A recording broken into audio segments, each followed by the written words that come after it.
ইব্রাহিম নবী 80 বছর পরে কান্নাকাটি কইরা আল্লাহর কাছে সন্তান চাইছেন। আল্লাহ সন্তান দিবেন, ইসমাইল নামের সন্তান। মায়া কম না বেশি? ওই মালিকের ভুইলা গেছে রে যুবক। ও পর্দার আড়ালের আম্মা জান, আল্লাহর পরীক্ষা ইব্রাহিমের উপরে আসলো। সন্তান সহ জঙ্গলে রাইখে আসো মক্কার ঘরের কিনার। ইব্রাহিম নবী হাজেরা ইসমাইল সহ জঙ্গলের কিনারায়, বাইতুল্লাহ মানুষ নাই, জঙ্গল আর জঙ্গল। ওখানে একটু পানি রাইখা ইব্রাহিম নবী বলে বিদায়।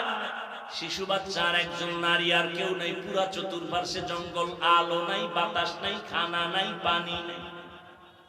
আহারে কত কঠিন পরিস্থিতি।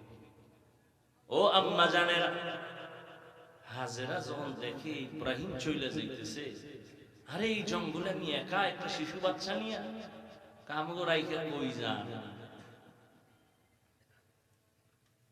কয় বাড়ি যাই।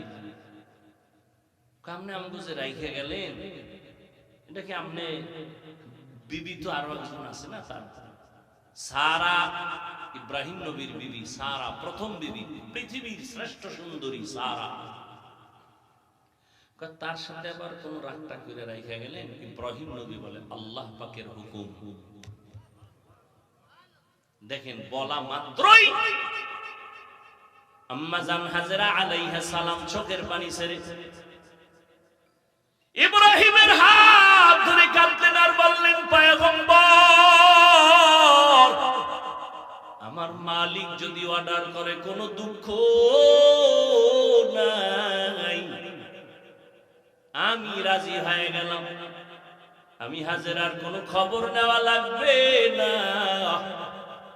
সময় যদি পান মাঝে মাঝে আইসা আমার বাচ্চা ইসমাইলের একটু খবর নিয়েন, শিশু বাচ্চা পানি।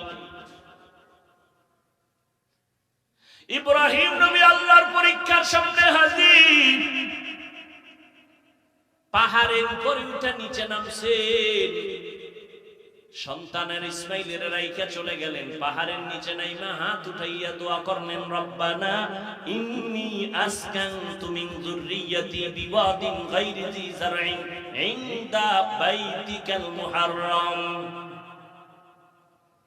আল্লাহর কাছে দোয়া করলেন, হে মালিক, একজন পুরুষ নাই, মহিলাও নাই, আমার বিবি আর শিশু বাচ্চা ইসমাইলের রাইখা গেলাম, তুমি হেফাজত করো, রিজিকের ব্যবস্থা করে দাও।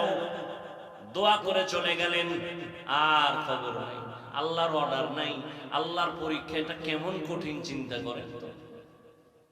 এদিকে ইসমাইলের পানি শেষ, কঠিন পরীক্ষা। মা হাজেরা পাগলনির মতো দৌড়াচ্ছে, ইসমাইলের কান্না বন্ধ হয় না, ক্ষুধার তৃষ্ণার কান্না। আল্লাহ তাআলা ইসমাইলের কান্নায় এক পর্যায়ে পায়ের আঘাতে পানি বের হয়ে গেল, জমজমের পানি। অন্য বর্ণনায় আছে না, ইসমাইলের পায়ের আঘাতে না, জিব্রাইল আমিন ওখানে পাখা দিয়া বাড়ি মারছে, তো পানির ফোয়ারা শুরু হয়ে গেছে। ওই জমজমের পানি সেই দিন থেকে শুরু, আজ পর্যন্ত কোটি কোটি, সহস্র কোটি, মিলিয়ন ট্রিলিয়ন বিলিয়ন পানি চলে যাচ্ছে ওখান থেকে টনকে টন, কিন্তু পানি কমেও না, বাড়েও না, মজাও কমে।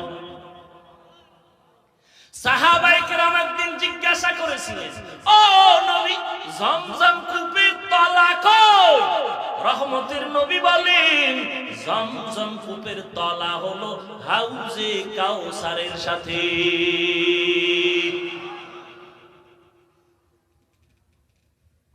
আমি ঘটনা ছোট করে বলে গেলাম। ইসমাইল বড় হয়ে গেলেন, মানুষজন আলো, পানি আসলো, খানা আসলো, আল্লাহ পাক ব্যবস্থা করে দিলেন। ইসমাইল বড় হয়ে গেলেন ৬-৭ বছর। আল্লাহর পরীক্ষা শুরু, জবাই করা লাগবে। ইব্রাহিম নবীর হুকুম হয়ে গেছে, যাও। গোপনে একটা রশি ছুরি নিয়ে ইব্রাহিম রওনা। যে এলাকায় জঙ্গল ছিল, আরে বাড়ি ঘরের অভাব নাই, মানুষজন। ইসমাইল কই? মানুষজন চিনে না। খুঁজতে খুঁজতে হাজেরার ঘর আসেনি, ইসমাইলের ঘর আসেনি। কহ ওই ওই ওই যে একেবারে ভাঙ্গা একটা ছোট্ট ঘর, গ্রামের এক পাশে। এবার ইব্রাহিম দুঃখ ভরা মোহাব্বতের আকর্ষণ নিয়ে সালাম দিলেন। হাজেরা তো চিনে ফেলছে, ইসমাইল চিনতে পারে নাইনি আমার বাবা।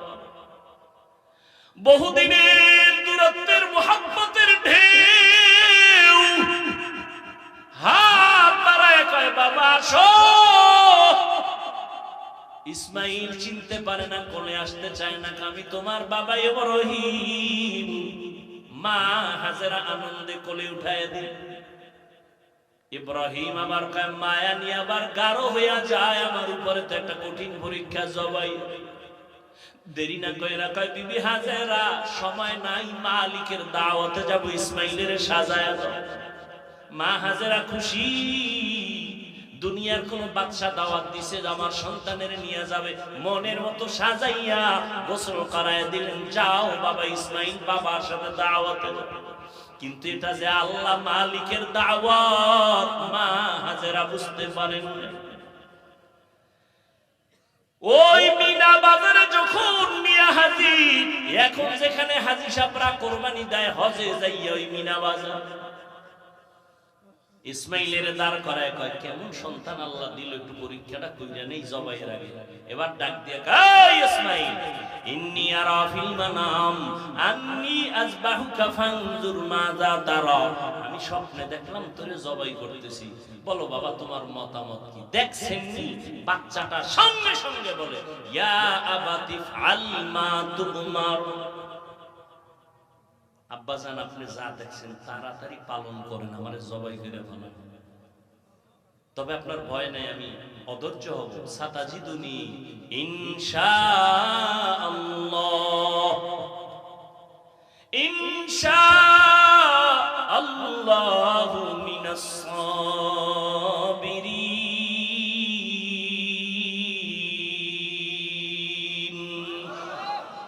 আব্বাজান আমাকে ধৈর্য ধারণকারীদের মধ্যে পাবেন।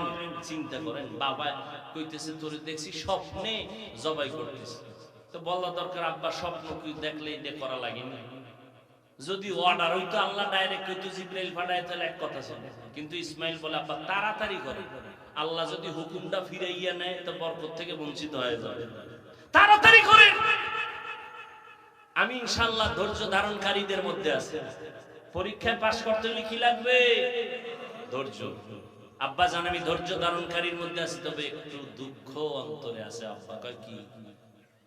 আব্বা জান কথাটা যদি একটু বাড়িতে বলতেন, যেই মা আমারে কষ্ট করে লালন পালন করেছে, দীর্ঘদিন আপনি আসেন না, আবার মা পানি ছিল না, খানাও ছিল না, আমার আম্মা কত কষ্ট করেছে।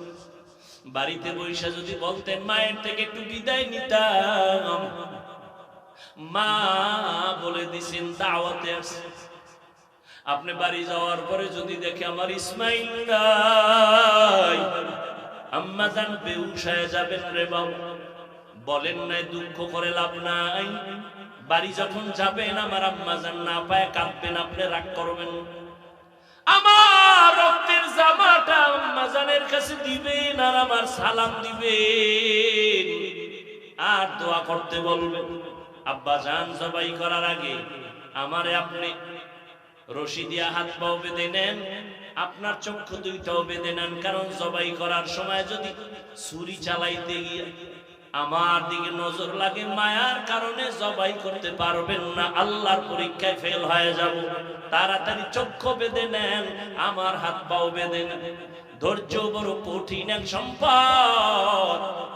বাবাও আল্লাহর পরীক্ষার সামনে সারেন্ডার, সন্তানও সারেন্ডার হয়ে গেল। ও যুবক, আমি কলিজা দিয়া দোয়া করি, এখানে এমন আল্লাহর বান্দা আছেন কারো না কারো আমিন ফেরত যাবে না। আল্লাহর কাছে দোয়া করি, ও আল্লাহ আমার কলিজার প্রত্যেকটা যুবকের ইসমাইলের মতো কবুল করে নাও। ইসমাইলের মতো কবুল মানে কি? তুমি জবাই হবা আগামী কোরবানিতে। আল্লাহ ইসমাইলের মতো আদর্শওয়ালা বানায় দেন। মুরব্বীদের জন্য দোয়া করি, আল্লাহ ইব্রাহিম নবীর আদর্শওয়ালা বানায় দেন। জোরে কোন আমিন। আম্মা জানদের জন্য দোয়া করি, আল্লাহ প্রত্যেকটা মাকে হাজেরা আলাইহা সালামের মতো সাবিরিনদের অন্তর্ভুক্ত বানায়া দেন। এরে আম্মা জান, আল্লাহ সন্তান দিছেন, এখন থেকে তৈরি হয়ে সন্তানটারে ডাক্তার বানান, ইঞ্জিনিয়ার বানান, তবে বেয়াদব বানাবেন না। সন্তানকে কোরআনওয়ালা কোরআন পড়ায়া আদর্শ ডাক্তার বানায়া দেন। ওই মা সন্তানের জন্য দোয়া করেন, চেষ্টা করেন। ও যুবক বাবারা, তোমরাও তৈরি হয়ে যাও। জীবনে শয়তানের ধোঁকায় পড়ে তো গুনাহ কম করো নাই, আজকে থেকে নিয়ত করো তওবা করো, আর গুনাহ করবা না, দাড়ি কাটবা না, বেপরদায় চলবা না, মা বাবার সাথে বেয়াদবি করবা না, উলামায়ে কেরামের সাথে বেয়াদবি করবা না, নবীর তরিকা মেনে চলবা। মনটাকে বুঝাইয়া নাও। তোমার মতো যুবক নামাজ পড়ে, স্কুলে পড়ে, চাকরি করে নামাজ পড়ে, ব্যবসা করে নামাজ পড়ে, নদীতে মাছ ধরে নামাজ ছাড়ে না, তুমি কেন পারবা না? আল্লাহর কাছে তওবার নিয়ত করে নাও। মরিয়া গেল নামাজ ছাড়বা না, দাড়ি কাটবা না, বেপরদায় চলবা না। তওবা করার মতো অন্তর যদি তৈরি করতে পারো, আল্লাহ পেছনের সব গুনাহ মাফ করে দিবেন। ও আল্লাহ, আমার কলিজার প্রত্যেকটা যুবকের কবুল করে নেন, আমার বৃদ্ধ বাবাজিদেরকে কবুল করে নেন।